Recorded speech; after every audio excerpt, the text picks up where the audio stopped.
बहुत प्रकार के व्यंजन भोजन तैयार हो गया।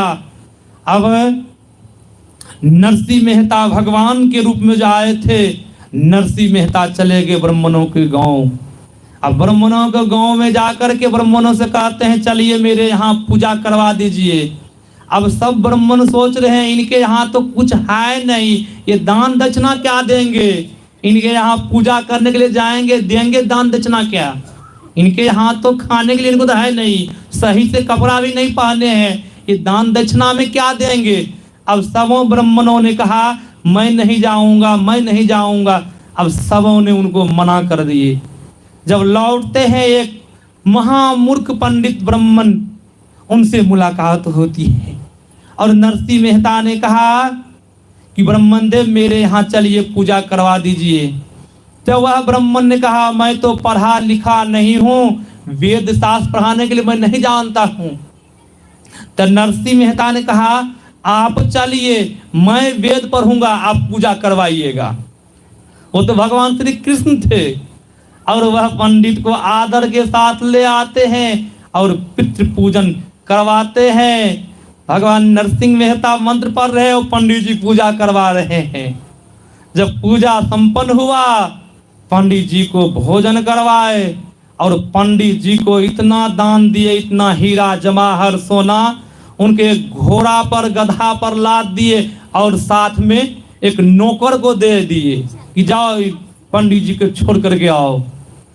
अब जब वह पंडित जी चलते आगे आगे, पंडित जी पीछे पीछे, इनका नौकर घोड़ा पर गधा पर सामान लदा हुआ है। जब उस गांव के ब्राह्मणों ने देखा तो वह पंडित जी कहते मैं तो नरसिंह मेहता कर से आ रहा हूँ पूजा करवा करके। वह ब्राह्मणों को बड़ा आश्चर्य हुआ, नरसिंह मेहता लग रहा है इनके पास बहुत संपत्ति है, ये देखने में वेशभूषा से कंगाल के जैसा लगता है, संपत्ति दबा करके रखा है, इसीलिए ब्राह्मणों को कितना दान दक्षिणा हीरा जवाहर दिया है। और वह ब्राह्मण सब पछता रहे, सिर ढूंढ रहे हैं कि हम जाते पूजा करवाने के लिए, सब तो हम ही को न होता, इतना हीरा जवाहर।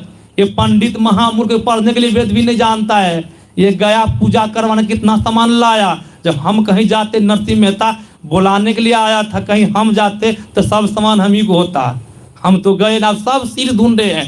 होता क्या है, कुछ देर के बाद फिर नरसिंह मेहता आते हैं कि ब्राह्मणों देव चलिए मेरे यहाँ भोजन बना हुआ है, आप लोग चलिए। आप सब ने सोचा कि सही नरसिंह मेहता भोजन बढ़िया भोजन बनाया होगा, जब दान दक्षिणा इतना दे सकता है तो भोजन सबों को चलना चाहिए। अब सब ब्राह्मणों आते हैं, सबों को भोजन करवाते हैं, सबों को दान दक्षिणा देते हैं। सबों को जब विदाई हो गई तो अपना अपना घर ब्राह्मण चले गए। तब वहां नरसिंह मेहता जो सेठ जी की दुकान पर बैठे थे, समाधि लगी हुई थी, जब उसकी समाधि वहां टूटती है तो वहां सेठ जी कहते हैं सेठ जी मुझे जल्दी सामान दीजिए, मेरे यहाँ पंडित जी आ गए होंगे। तो नरसिंह मेहता वहां से दौड़े दौड़े आते हैं घर, अपनी पत्नी से कहते हैं क्या अभी तक पंडित जी नहीं आए हैं। तो उनके पत्नी कहती है क्या आप तो इतना सबों को इतना पितृ पूजन करवाए, सबों ब्राह्मणों को बुला बुला के भोजन करवाए, इतना दर्व दक्षिणा दिए हैं, अभी तक घर में मिठाइयाँ पड़ी हुई है, रंग बिरंग के मिठाइयाँ, क्या आप कहाँ थे। तब नरसिंह मेहता रोना शुरू कर दिए, अरे ये तो भगवान श्री कृष्ण आए थे, हम तो वहीं बैठे थे उनके दुकान पर, भगवान श्री कृष्ण आए मेरे यहाँ पूजा करवाए, भोजन सब ब्राह्मणों को करवाए। तो ऐसे थे नरसिंह मेहता भक्त। क्या हम लोग भी जब उस परमात्मा के भजन करेंगे तो हम लोगों के घर भगवान कृष्ण आएंगे।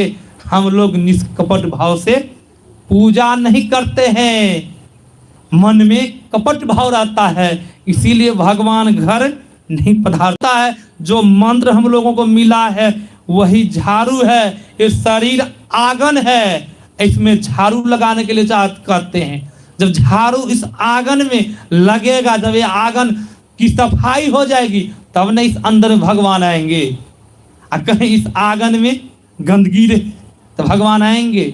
गंदगी क्या है, इस शरीर को कहीं कहीं शिवालय मंदिर कहा है, इस शरीर को धर्मरथ कहा है, इस शरीर को कहीं कहीं खेत कहा है, इस शरीर में हम आप जो कचरा डालते हैं, दारू, शराब, गांजा, भांग, अफीम, चरस, ये सब क्या है? मीट, मांस।